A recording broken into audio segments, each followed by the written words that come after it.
Ino, Inono, Inomiamolaire. Bonjour à tous et bienvenue sur ma chaîne YouTube. Aujourd'hui, je vous partage des trucs et des conseils pour une rentrée scolaire au secondaire et au cégep.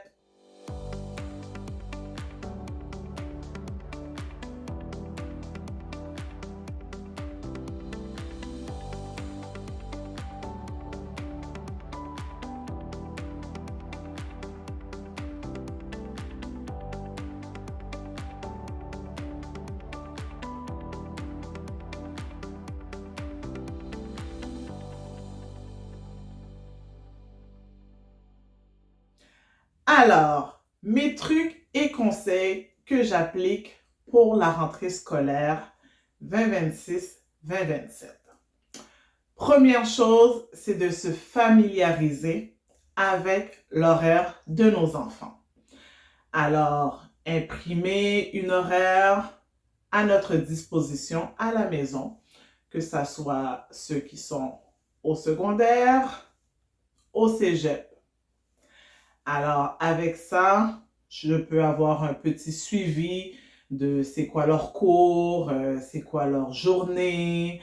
T'sais, si je sais que c'est une journée qu'ils ont eu une matière qu'ils aiment un peu moins, ben je sais que ça va être une soirée un petit peu moins bavard que si c'est une matière ou un enseignant avec qui ils ont plus d'affinité. Alors, dans la familiarisation avec l'horaire de mes enfants, je vais colorier chaque matière d'une couleur. Alors, je vais mettre tout ce qui est français en bleu, tout ce qui est mathématiques en rouge, tout ce qui est anglais. Et chaque matière, je vais colorier la période avec la couleur de la matière. Et je demande à mes enfants de faire de même dans leur agenda, de savoir c'est qui leur prof, si c'est inscrit déjà sur leur horaire, de connaître leur local, le numéro du local du moins. Comme ça, quand la rentrée va commencer, les premières journées, tu vas savoir où tu vas, avec qui tu es. Si tu arrives dans une classe, c'est pas l'enseignant, c'est pas le bon local, ben, tu t'es peut-être trompé d'endroit. La deuxième chose que je vais planifier avec eux, c'est leur temps d'études et leur temps pour faire leurs devoirs. Oui, c'est sûr que le soir de la semaine, on va faire les études, les devoirs et on essaye le plus possible de ne pas en faire beaucoup la fin de semaine. Alors, que ça soit telle journée de la semaine qui est dédiée pour telle matière, c'est différent d'un enfant à l'autre. Moi, mes enfants, ils sont sur un cycle de 9 jours. Donc, c'est sûr, sur une semaine de 5 jours, je ne peux pas avoir toujours le lundi pour les mathématiques parce qu'ils n'ont pas de mathématiques à tous les lundis si ce n'est pas toujours le jour 1. Alors, vraiment, je vais adapter les jours de la semaine avec le temps d'études, le temps de lecture, de reprendre la matière que tu as vue en classe de la journée et de faire tes devoirs et de te préparer pour tes examens. Troisième chose que je trouve important comme conseil et comme truc, c'est de inscrire les dates qui sont importantes. Les dates d'évaluation, quand les professeurs vont les annoncer, tu as ton agenda, tu inscris les dates importantes. Tes dates d'évaluation, tes dates de remise de travaux, tes dates d'examen. Vraiment, moi, quand je regarde ton agenda le vendredi soir ou bien le dimanche soir pour ta semaine à venir, je veux voir qu'est-ce qu'il y a d'important pour que je sache où est-ce que je peux t'accompagner, où est-ce que je peux t'aider, puis vraiment d'avoir un petit œil sur tes études. La quatrième chose que je trouve important comme truc et conseil, c'est l'alimentation, le sommeil et loisirs et amis. Alors, dans l'alimentation, c'est sûr que je vais les enseigner à déjeuner parce que c'est le repas le plus important de la journée. Alors, d'avoir des petits déjeuners rapides déjà préparés, que ce soit des muffins aux œufs, des toasts, des crêpes déjà cuites qu'ils ont juste à réchauffer. Tu sais, des choses qui vont les faciliter l'horaire et la routine du matin pour déjeuner. Ensuite, pour le dîner, ils s'occupent de ça eux-mêmes à l'école avec la cafétéria ou les restaurants qui sont aux alentours. Alors, d'avoir une idée de qu'est-ce qu'ils vendent dans la cafétéria, combien ça coûte, et puis faire un budget sur la semaine avec qu'est-ce qui se trouve à la cafétéria, qu'est-ce que tu peux avoir et qu'est-ce que tu peux prendre de la maison pour mettre dans tes lunchs. C'est sûr qu'au secondaire et au cégep, c'est pas évident, c'est pas question de faire des lunchs puis d'amener ta petite boîte à lunch à l'école. Je sais. Mais si tu as un budget, il faut que tu puisses vivre sur ce budget-là. Et puis, s'il te reste plus d'argent, jeudi, vendredi, too bad, tu vas prendre qu'est-ce qu'il y a dans le frigidaire.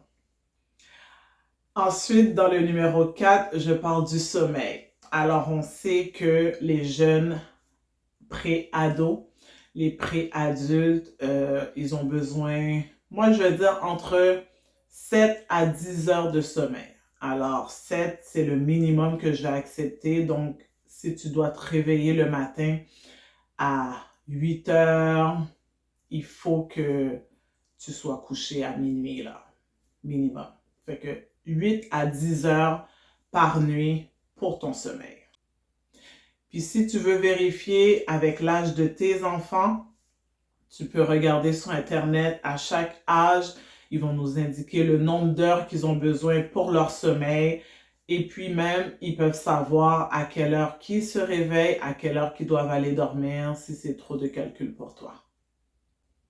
Dernière chose, dans le numéro 4, c'est un temps pour les loisirs et les amis.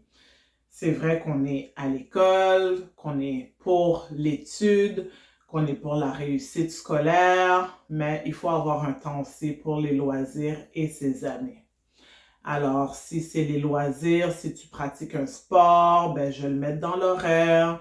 Les pratiques, le temps que tu consacres à ce sport-là ou à cette activité-là, qu'est-ce qui est du temps avec tes amis? C'est sûr que tu passes déjà sûrement beaucoup de temps à l'école avec tes amis au midi. Alors, le soir de semaine, ça va être un peu limité. Et puis, il restera la fin de semaine qui est important pour du temps en famille, mais aussi les amis. Et mon dernier point pour aujourd'hui, le numéro 5, c'est les objectifs que je vais établir avec mes enfants pour l'année. Alors, on va sortir les bulletins de l'année passée, voir les notes un peu à la première étape, à la deuxième étape. Et puis, sur ces notes-là, on va baser nos objectifs. Donc, si tu avais eu en sciences 65% l'année passée, cette année, ce serait un bel objectif d'avoir 70 ou 68, d'augmenter un petit peu, pas juste de rester à 65. Et puis, quand tu atteins cet objectif-là, ben, tu peux être récompensé, tu peux te mériter des privilèges. Puis, tu sais, nous, les parents, on pense à des choses que nos enfants aiment. Que ce soit un cadeau, que ce soit un temps de qualité, une sortie au cinéma qui coûte pas 2 sous, une sortie au resto, un petit déjeuner. C'est vraiment de les encourager, de les motiver le mieux qu'on peut avec les objectifs. Puis si l'objectif n'est pas atteint, mais que tous les efforts ont été mis en place pour l'atteindre, ben, on les encourage que la deuxième étape, ça va être atteint, et puis la troisième et la fin d'année. Mais c'est pas parce que l'objectif n'est pas atteint que totalement c'est un échec. Ça veut dire que il y a des choses à modifier, il y a des choses à changer qui n'ont pas fonctionné, qui font que l'objectif n'a pas été atteint. Est-ce que c'est le temps d'étude qui n'a pas été assez?